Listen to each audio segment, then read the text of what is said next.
podcast addressing issues men face but rarely talk about. Today we have a really interesting guest here joining us. He's a men's grief coach coming from his own personal experience, and I'm really interested to hear what you have to bring to the table, Justin. Thank you for joining us. I appreciate you spending time with us and sharing what you do and your own personal experience with our guests today. Yeah, thank you for having me. And starting out every episode, we'll get right into it. First, I'm going to shamelessly plug, if you are listening right now and you're not a subscriber on Apple, on all of the platforms, Spotify, YouTube, hit subscribe. Hit subscribe. We love the support. I'll tell you this.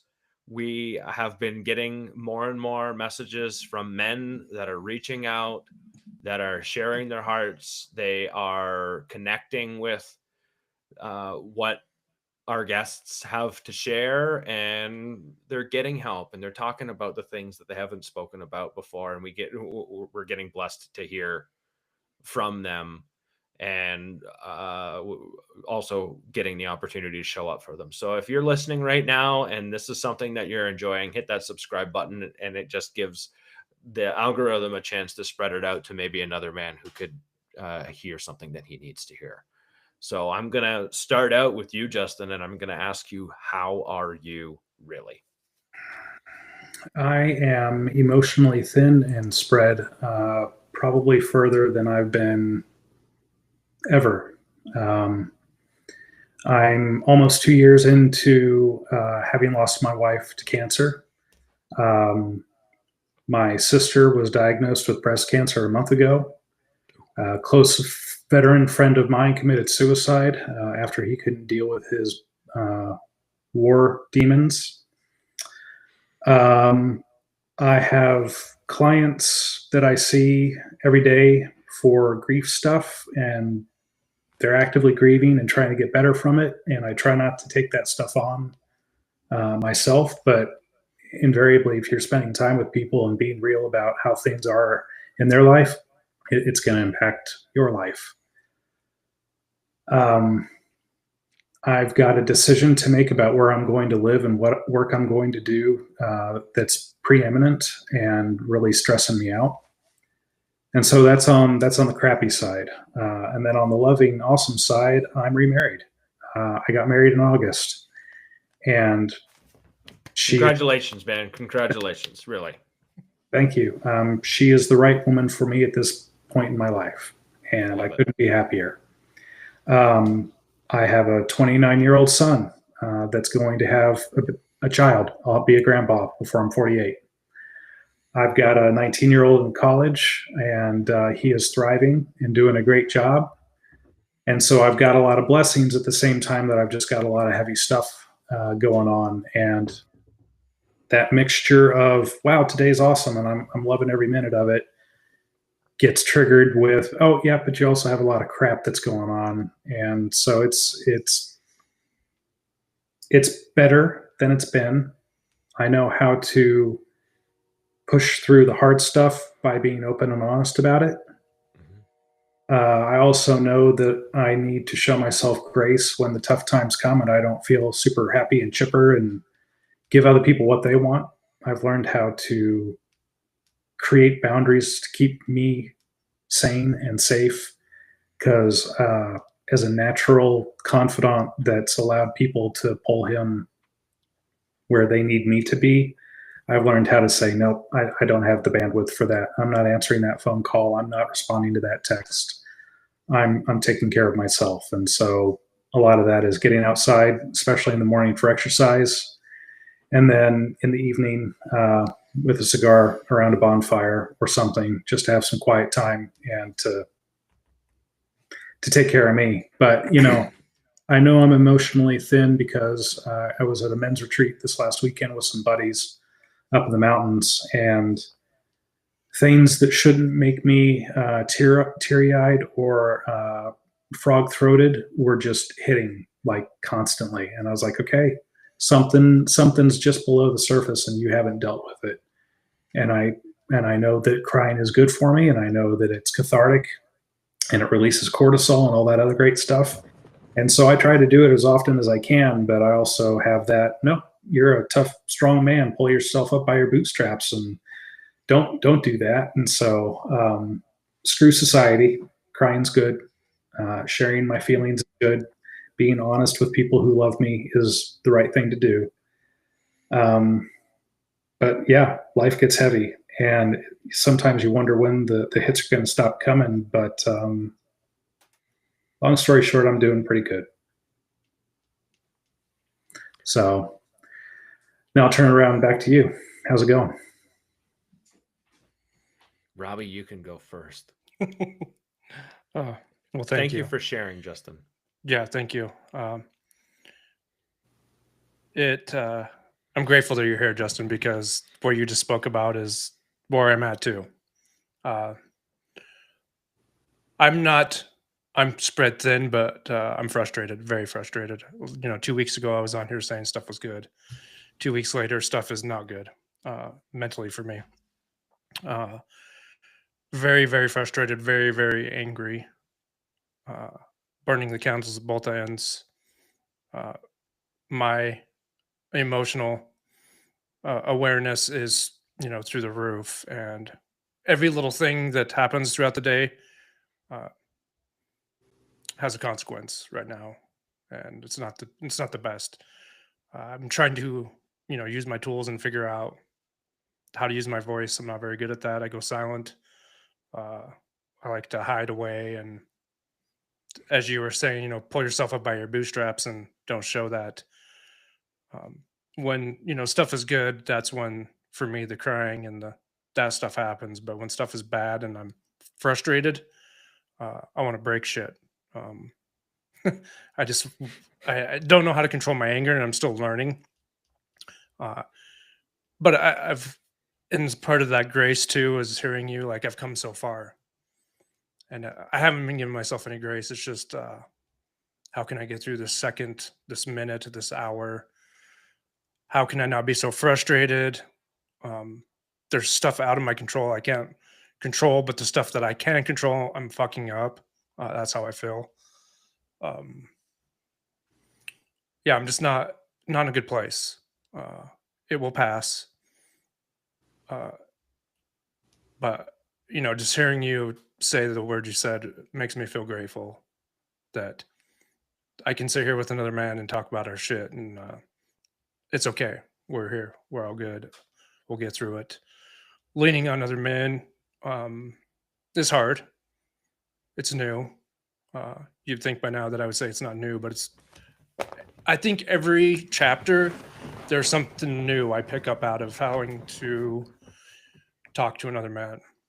So this chapter now is, how do I not let my frustration come out angry? How do I set those boundaries and show respect with those boundaries? Like, hey, I'm really thin, but I'm sounding like an asshole. I don't know how to figure that out, but at least for me, I got it out. So that's where I'm at. Steve, it's your turn. How are you, really? Robbie, thank you for sharing. I know you've been quiet. It was funny because I went through a period of quietness, and now it's your turn. It seems like we're handing that buck off, but Yeah. I was about to call you out on it here soon too, because you've gone to turtling a little bit, and you started talking yesterday, and I could hear it. I could hear the frustration in your voice, and I could hear you kicking yourself a little bit. And it's always easier to kick ourselves than it is to set boundaries and feel like an asshole. And so thanks for sharing. Thank you too, Justin. It's always hard to talk about being stretched thin and that vulnerability. So for me, I'm in a pretty good place. I've got some stressful things coming up. Final exam times coming up. Next week is to an exam, a test, 2 tests. So I am looking at this weekend as an opportunity to de-stress a little bit. Justin, you talked about getting outside. It's on my bucket list of things to do here really shortly, is to get outside and touch nature and breathe some fresh air before next week comes along, because I pack my weeks pretty solid. Everything points towards me reaching the goals that I want to reach, but I'm in a good spot right now. I'm in a good space right now. Still working on trying to manage my time properly and manage the demands that are on my time. But much like you, Robbie, I think I was in that spot for demands on my time about 3 or 4 weeks ago. And I've learned to say no a little bit more and a little bit quicker, than and not feel as guilty about it, because I always feel I hate saying no. I feel guilty when I say no, and I want to show up to the places that the people want me to show up to, and it sucks. But I'm getting better at it little by little. So I'm doing actually pretty good. Emotionally, not so stressed. Overall, I feel a little bit of breathing time available coming up on this Saturday, and I'm looking forward to it. And I think one of the things that has helped me through that is finding something to look forward to during the week, something during the day.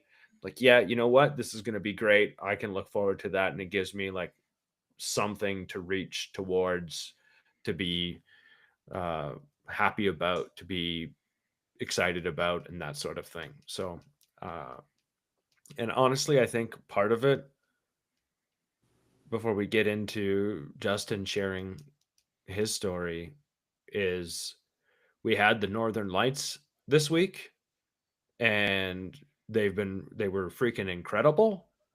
And I spent some time outside on Tuesday night, out in the dark, taking pictures and getting some fresh air, which is something I don't normally do. And then yesterday, I drove up to the middle of freaking nowhere to try and catch them again. And I sat in the back of in a truck bed, and I sat outside and drank some hot apple cider and hung out with friends. And I was just outside in the 40 degrees, bundled up, saw some shooting stars. And I think I was outside more this week than I have been for a bunch of it. So I'm pretty sure that is contributing to me being in a pretty good mood, in a good space. It's always amazing how much self-care pays off later in the week.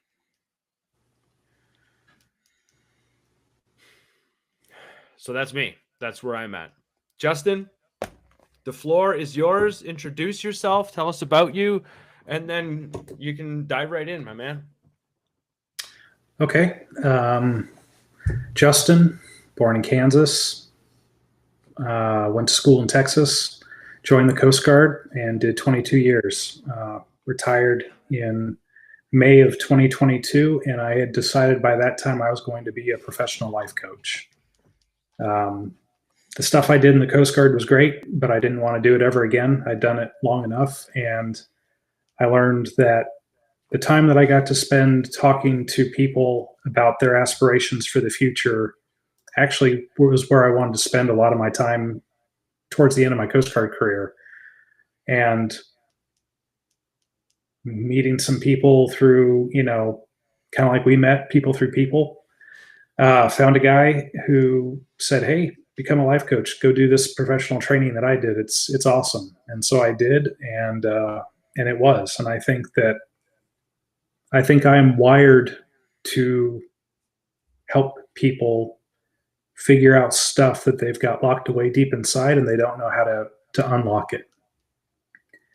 And what I try to help my students and my clients recognize is that the less I know about you and what your world of work is and what you want to achieve, the better I can help you find what that thing is. Because I can be super curious, I can ask really good questions, and I can help you unlock that thing that you want to achieve or identify or get unstuck from.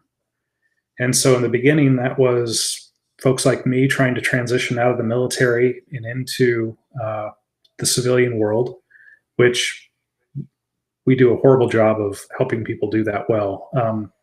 Nobody recognizes that transition as a traumatic event that leads to a period of grief, because you leave your community, you lose your paycheck, you lose your identity, and you lose your work all in a single moment. One day you're doing all that stuff and the next day you're not. And the brain doesn't know how to process that. And It's writing just the lost. it's completely lost. It's trying to find purpose and meaning and make sense of a new reality that there is no time to really process before it actually happens. And so I tried to take the things that I learned from that myself and help others to do it better.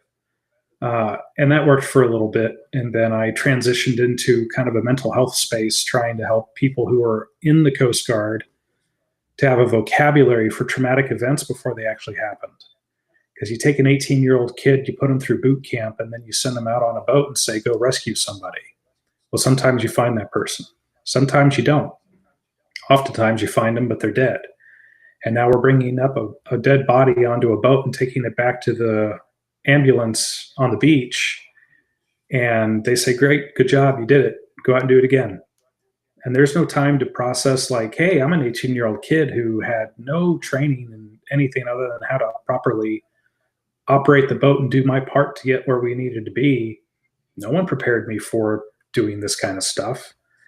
And so myself and a couple of other Coast Guard guys wanted to help, like what we're doing here, like, hey, let's learn how to talk about this stuff before it happens, so that when it does happen, we can then have a conversation about it afterwards and not feel the stigma of, oh, no, we don't talk about that. We're tough and we just do the job. And so that was going pretty good. But then, the new administration decided to cancel some contracts, and ours was one of those. And so I was kind of out of a job again. During that time that business was running, my wife was diagnosed with stage 3B cancer that they thought was her uterus, but actually was her ovaries. Her ovaries were so large that they actually covered the uterus. And we thought it was perimenopausal symptoms. And so she kind of ignored it for 6 months. And by the time they caught it, it required radical surgery that she never really came back from. And within 3 months of the surgery, every piece of cancer they'd taken out had come back. And she died because the cancer just destroyed every other organ in her body. At the time, I had a 16-year-old son at home and a 26-year-old son that lived in the area, was on his own, had his own job. And so I got to learn what it's like to be a middle-aged man who doesn't have a wife anymore. And there's nothing in life that prepares you for that either. I lost my dad at 11. And so I thought that I was prepared for any other loss that I might experience for the rest of my life. And that's a total crock of shit. Nothing prepares you for losing your spouse. But thankfully had people who loved me and friends and family that really did a good job of not trying to fix me, but just give me a support network and a place to talk to folks about the way I was feeling about things, such that I think I did a pretty damn good job of processing my grief in a good way without therapy. But then fast forward, and I decided that now there's things I do need to have help with, and so did start therapy and then still do therapy now. But surprisingly, life coaching helped me get in touch with my emotions in a new way that actually made me better able to identify how I felt in grief, such that I kind of helped coach myself through my grief process in the beginning. So it was like being a coach to other people allowed, while you were asking them questions about their grief, I'm guessing you were actually asking yourself those questions too. Yeah. being able to talk to a person about grief that understands the horrible things that people say without meaning to, and how that affects you after you've lost your loved one, regardless of who it is to your What relationship. are some of those things so our listeners can hear? Like, what are those things? If there's They're if there's they're in a something better that comes place. to your mind. They're in a better place. Isn't it good they're not in pain anymore? Aren't you glad that they don't have to suffer? Um, we call them silver linings. Like, oh, let's tell you what the silver lining is, and the fact that they're gone. Aren't you glad that they're not in pain anymore? No, actually, I kind of wish that they were still here. I wasn't experiencing the pain physically, and I would rather have my wife here than not. And so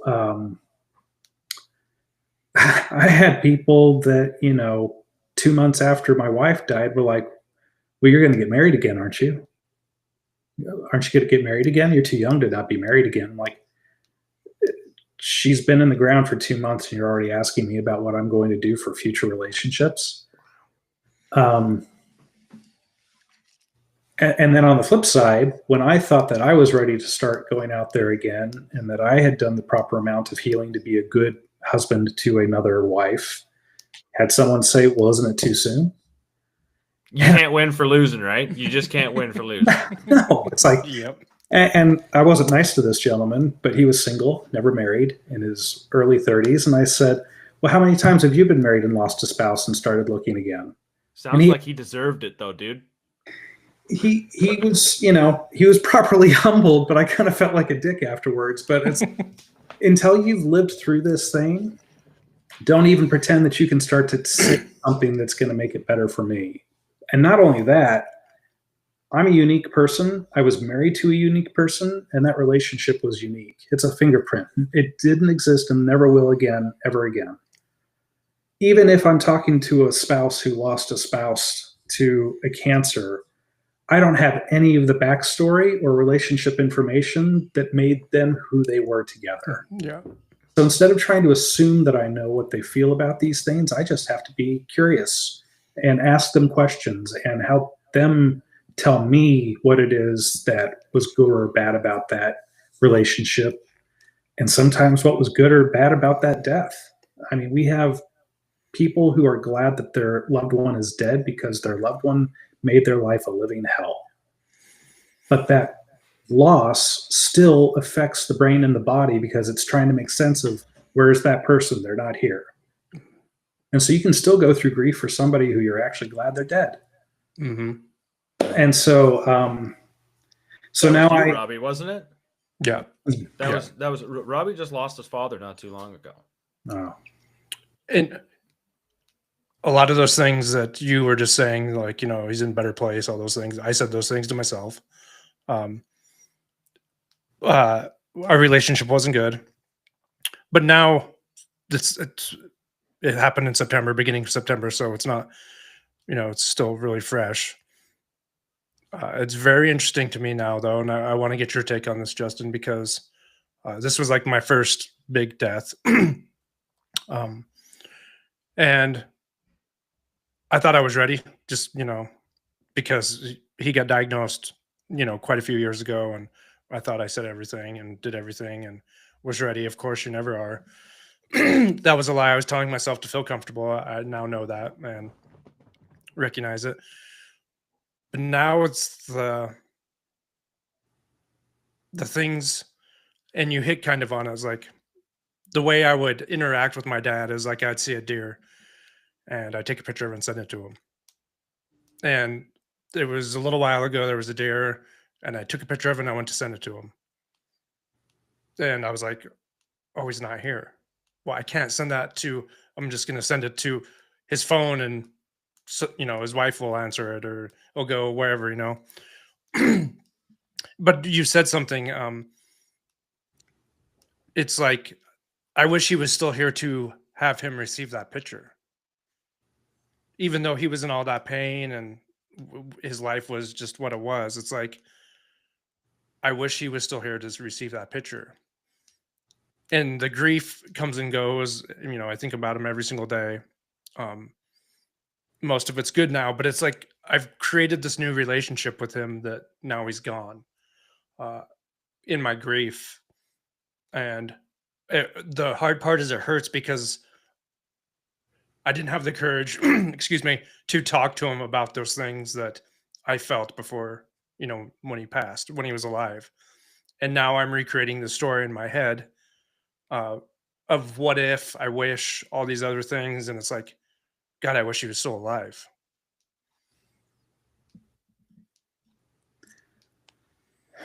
Thank you for sharing that. One thing that you're always going to get is I'm sorry for your loss. And that's a silver lining, I think. The best thing to say is I can't understand what you're going through. That sucks. Mm-hmm. There's nothing good about that loss. Yeah. Mm-hmm. And so who you were as a son is still there inside you, but you don't have that person to relate to as that version of yourself anymore. Yep. It sucks.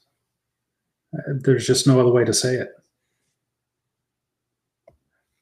But I'm interested about how you say that you think about him perhaps differently than you did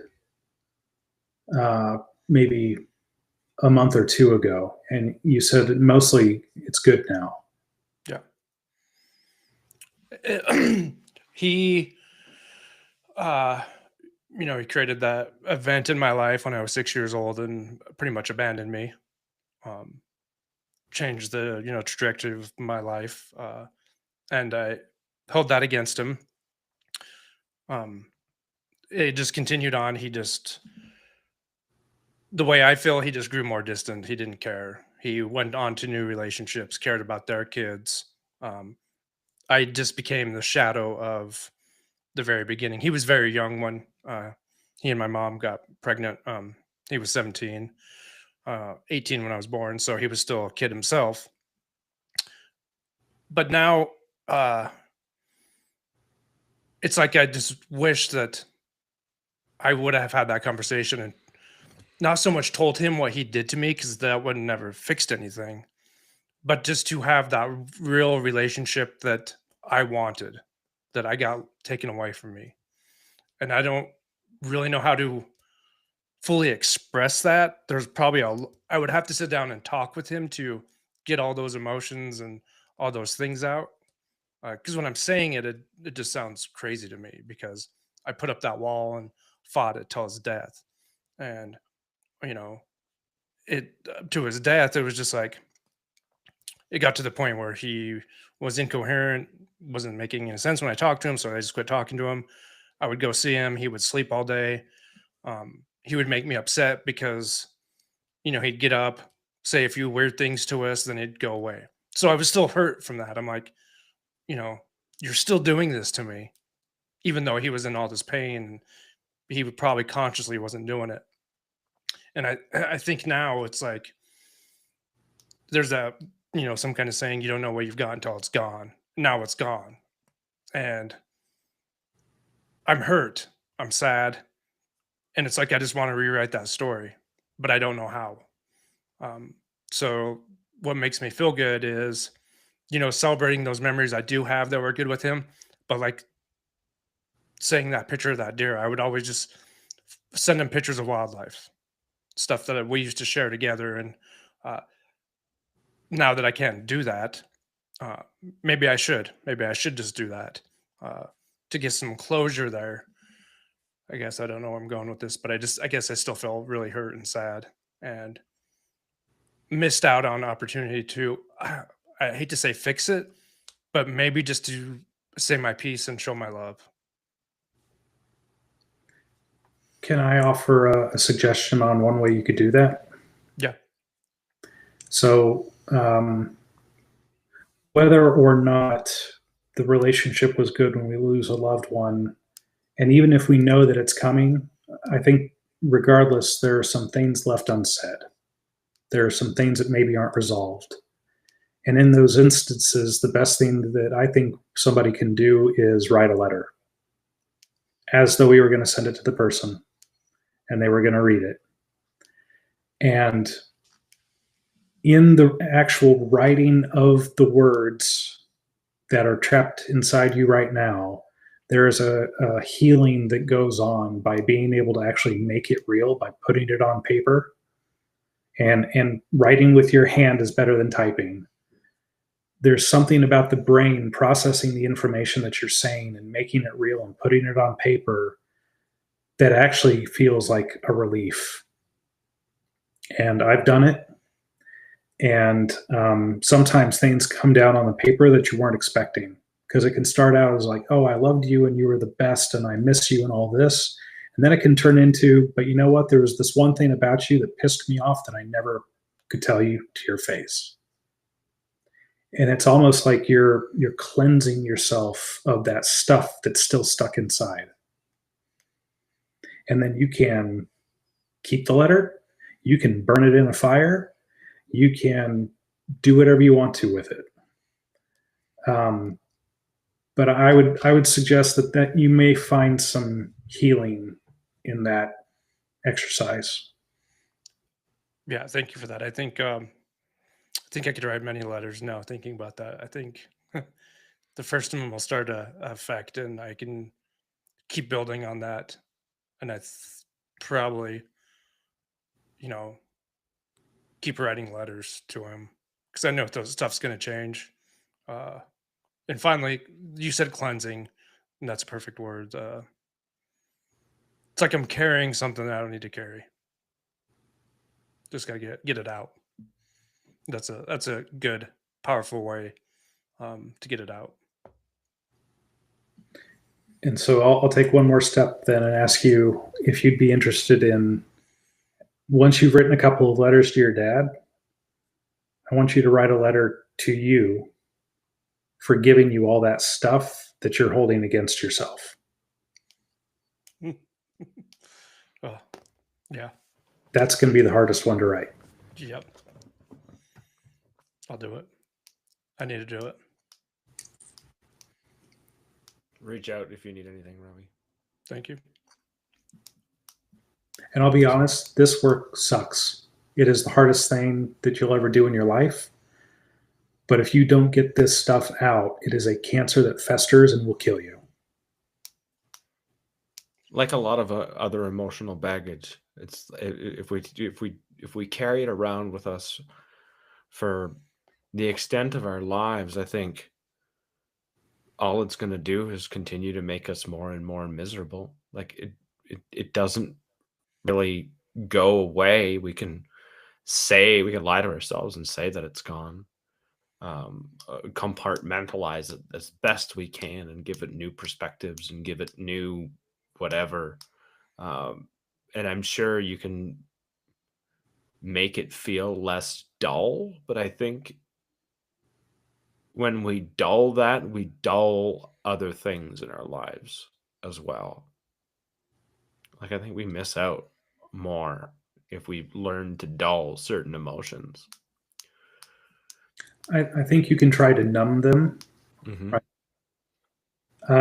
But what I've learned from my personal experience is if there's a part of me that's got that dirt that I'm trying to compartmentalize, it seeps out. Mm-hmm. It seeps out in anger. It seeps out in substance abuse. It seeps out in uncontrollable emotion of any kind, and you don't know where it's coming from. But that's what it is. It's a black ooze. It's coming through the cracks in the compartment that you've built for it, and it's going to come out. You can't stop it.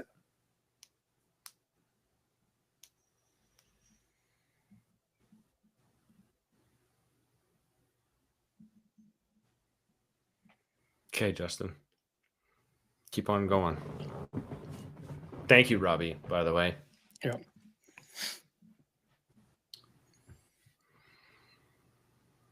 Light cleanses.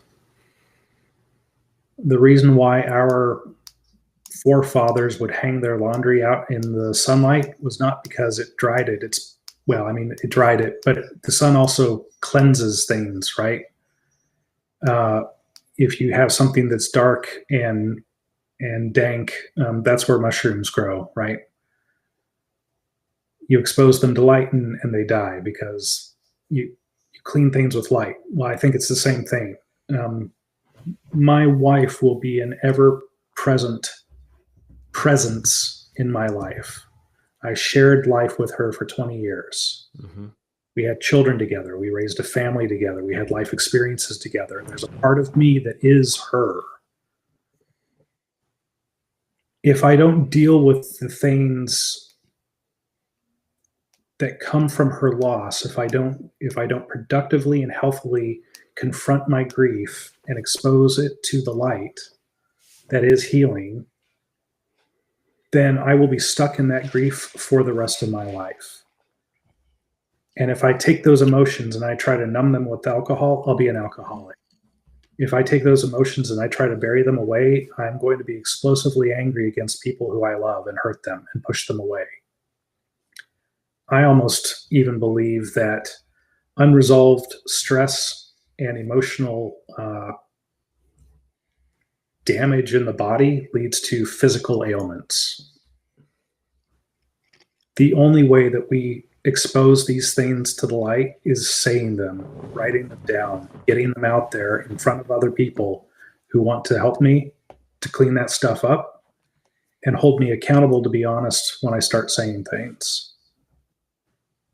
And I truly believe that in a forum like this, or in a coaching situation, or even just a couple of dudes sitting around a fire, if they're going to open up and be honest about what's going on in their lives, they're inviting light in to them to cleanse them of that crap so that it doesn't kill them slowly for the rest of their lives.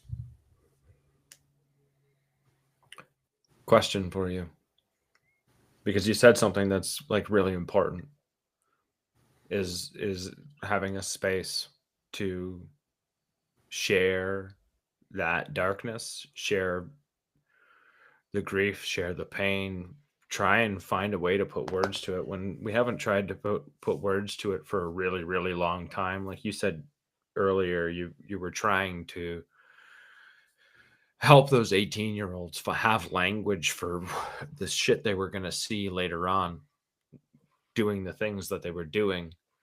When you don't have language for it, and when you get into I'm 43 turning 44, and I didn't start trying to learn really how the language of life, which is emotion. I didn't start trying to learn that actively until I was 39, and that's when I quit drinking. I had to. That was like a necessary thing to try and figure out how I wasn't ever going to drink again. And so here I am now, 4.5 years later, and learning and knowing the language helps me immensely. And Robbie, I know you can say the same thing because you and I have gone through a lot of this together now, and even trying to find the language when you and I are talking. And sometimes I don't know what it is, and then you reflect back to me and it's like, here's what I think you're experiencing, and then it's like, oh fuck yeah, but I'm lucky. Robbie's lucky. We found each other, and we've found some safe spaces in our lives where I can go ahead and I can bear that without feeling too much ick. And you're going to feel ick anyways. It's just going to be part of the experience, because saying that shit hurts, saying that shit's embarrassing, saying that like there's a lot of other emotions that come with that backpack that I don't want to experience. This is why I don't want to talk about it.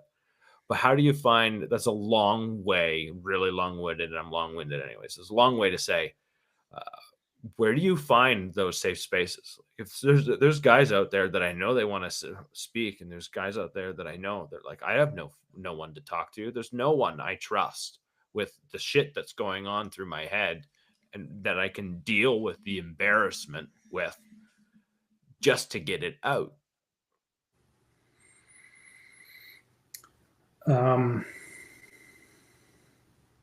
It's a gamble. Truth. When you choose to be honest and open with somebody, you are gambling that they're not going to take that thing and turn around and make fun of you, hold it against you, think less of you, or just leave you. Mm-hmm. And so, Absolutely anytime, love your honesty there. Thank you. Yes. yeah, True. yeah. It's a gamble. But once I learned the strength of having male relationships that meant something, I learned real quick how to interact with men in a way that forced them to either man up and do it too, or retreat back into their so-called masculinity. So-called. So-called. Great way. And so I chose to call my grief coaching company Manly Grief. And I know you could think of like, oh, big ripped guy, former Navy SEAL, did all the bro things, and he's a badass. Nope, that's not manly grief.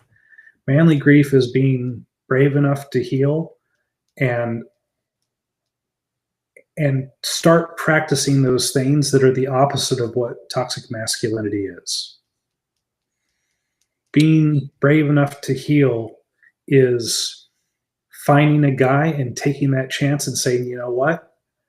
Today I feel like crap and I need to talk to somebody about it, because if I don't get it out, it's going to turn into something I don't want.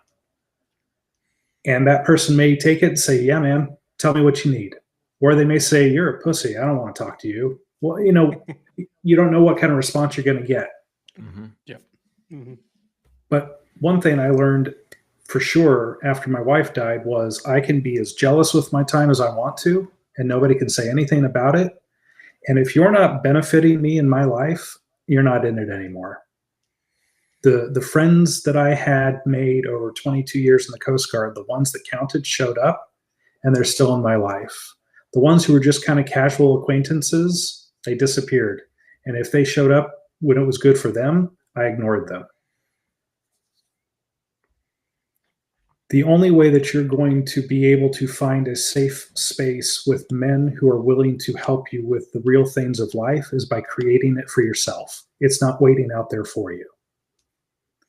You've got to be a man and go out there, and you got to make it happen for yourself. And that means finding somebody brand new like Robbie or Steve and saying, hey, I'm Justin. I lost my wife. I feel like shit, and I need to talk about it. And you guys could go, that's not what this is for, and laugh me off the screen. And okay, it's done. I'm not going to waste any more energy on you jokers. But no, you both said, nope, come on in, brother. We'll take you, and we'll listen to you, and we'll feed you, and we'll give you what you need.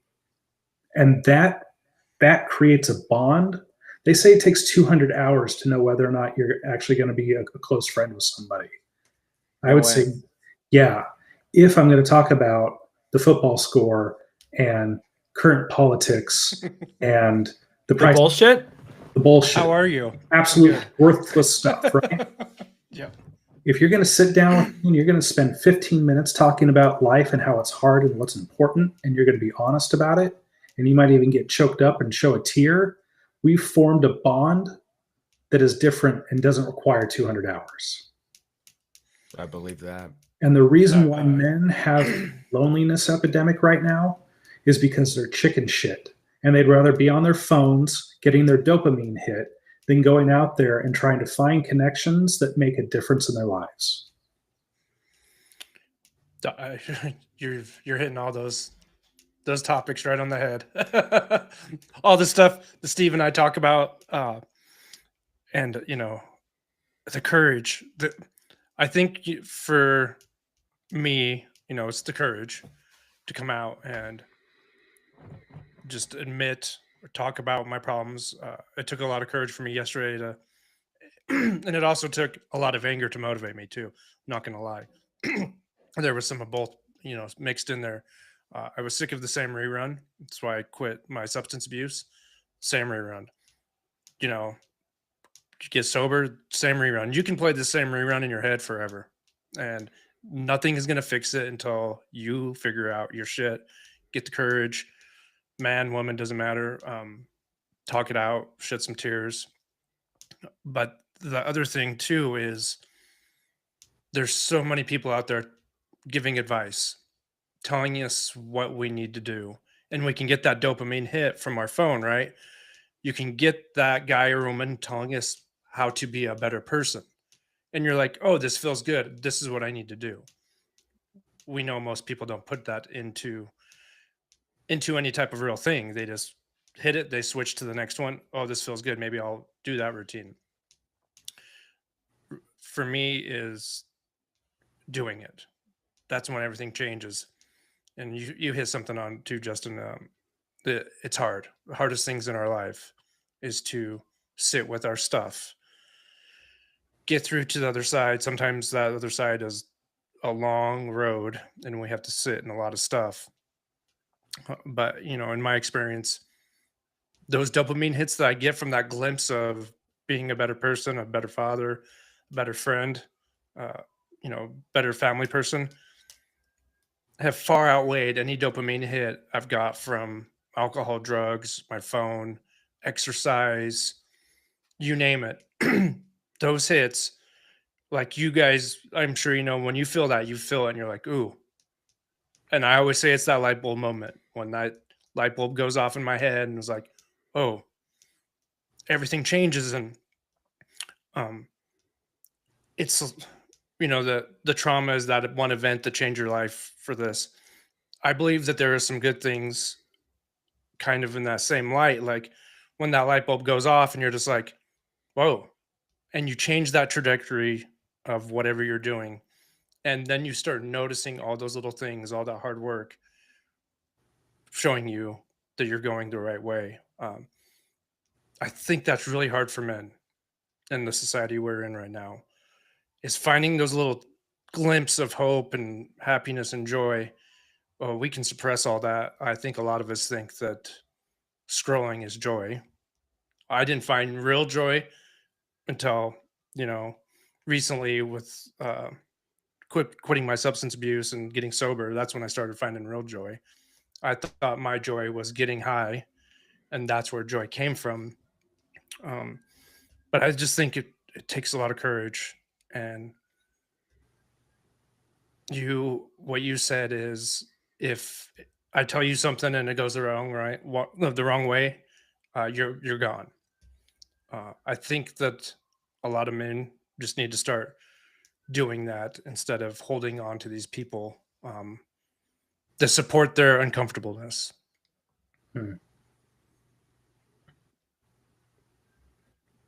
We have an expectation that people are going to show up for us, and then we get pissed off when they don't. And then we try again with the same people over and over again, and we get pissed off when we don't. And I'm not saying to just cancel people, because we live in worlds of extremes. And if you're not this, then you're fucking gone. I mean, if you're a family member, that's not entirely the healthiest thing to do either. But what that means is then I just need to put my energy somewhere else, and I need to look. And strangers I say this over and over again, strangers saved my life. They were the people that I didn't have.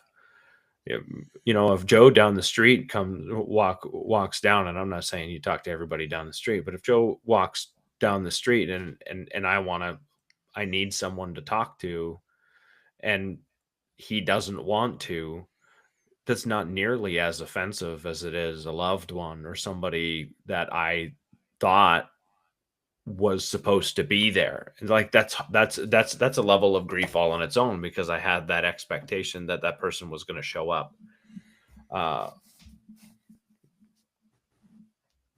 It's hard to talk about the things that we feel like are going to make us look like less than a man.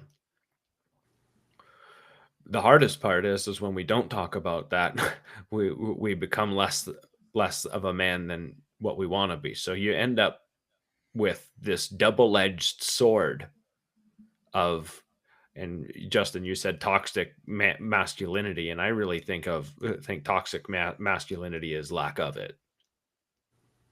Yeah, posing. Yep. Yeah, that's essentially what it is. And so, yeah, talking about the hard shit. Absolutely. It's a necessary, and finding it's hard. Finding it is a struggle. And there are people out there. There's more people out there that are willing to listen than we can give guys credit for. Because I personally know a fair amount of men that are willing to take the time and listen and be there and try and show up. We ain't gonna get it perfect. We're gonna say stuff like you said, silver lining things. Sorry for your loss. It's that's like a thing that I used to say, and then it drives me nuts because it is putting you over there because I don't know how to deal with your emotion, and that's okay. Like that happens. I see that now, so I try and change my language around it. But it's tough when you don't know what to say. And when we don't know what to say, we land in the silver lining bucket. And the best default is silence. Physical presence in silence. Isn't that wild?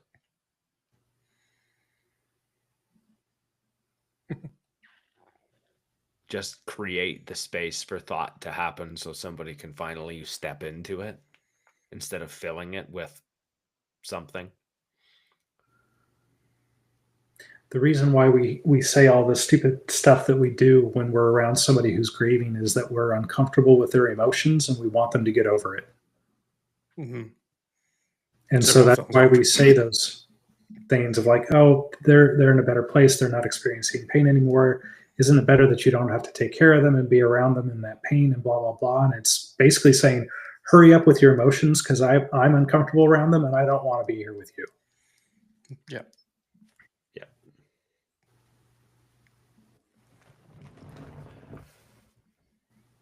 So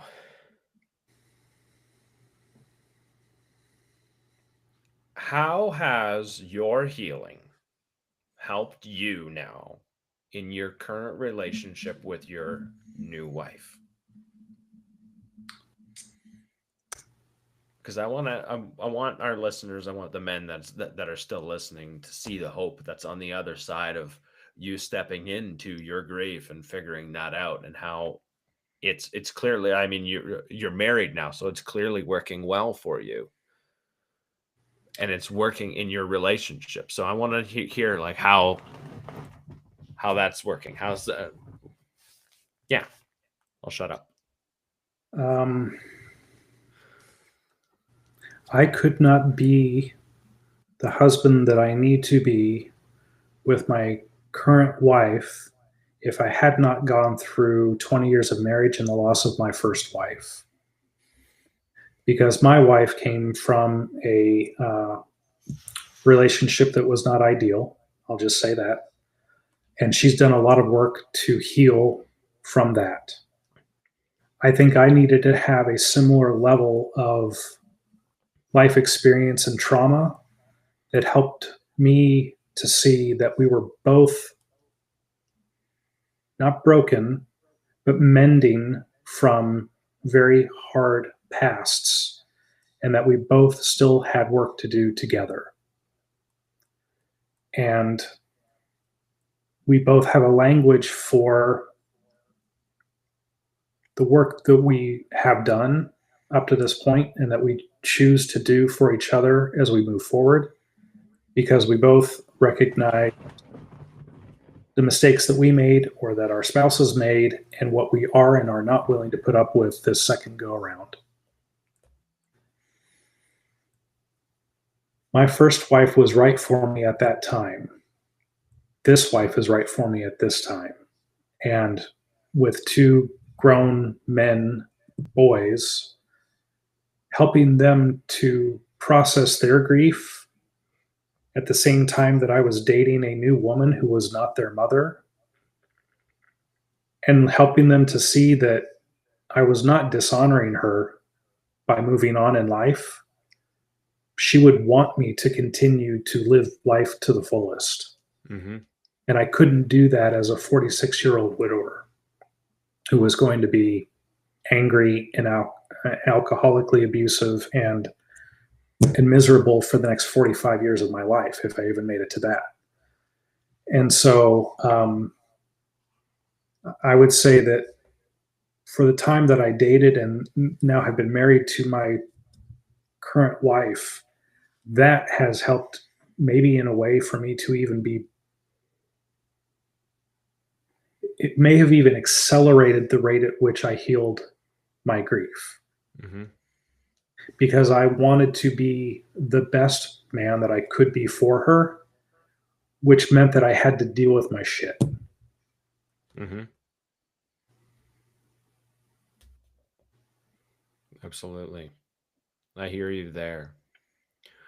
Justin, before we wrap this up, was there anything that you were hoping you could share here on this episode that you haven't shared yet? And if that's not the case, uh, you can finish it off with what advice would you give anyone that is experiencing like a tidbit? What is like something that you wish you could have heard? You So don't you have got to two. go, yeah, sorry. You don't have to go it alone. There are men out there, there are women out there who will be a safe person for you, who desire to have somebody to talk to about real stuff just as much as you do. And it is a scary thing to go out and do that, but it is worth it.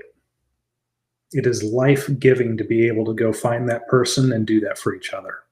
So don't be afraid, do it.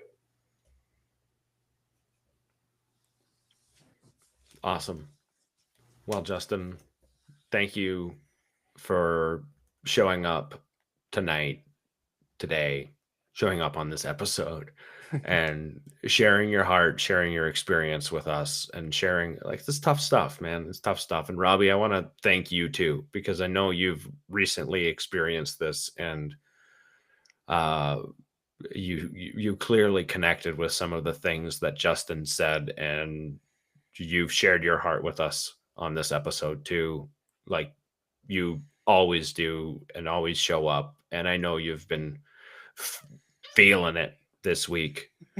And so I want to thank you too, Robbie. So for all you men out there that are listening, if you've made it this far in this episode, and I know these two gentlemen, if you look them up on Instagram, and Justin is Manly Grief on at Manly Grief on Instagram, and Robbie's, is it Runs Hills or Run Mountains? I don't know, but Runs Hills. It's always Runs Hills, Runs Mountains. You run them all. Run them all. You run them all. I just hike. So, anyways, I know these two gentlemen would be more than willing to listen and hear what you have to say. You can reach out to us at Forged in Silence Podcast on Instagram, and either myself or Robbie will be there to listen. So, Justin, thank you. Our listeners, thank you. You don't have to do this alone. We are out here. We are willing to help and share. So, thank you again, Justin. And till next time.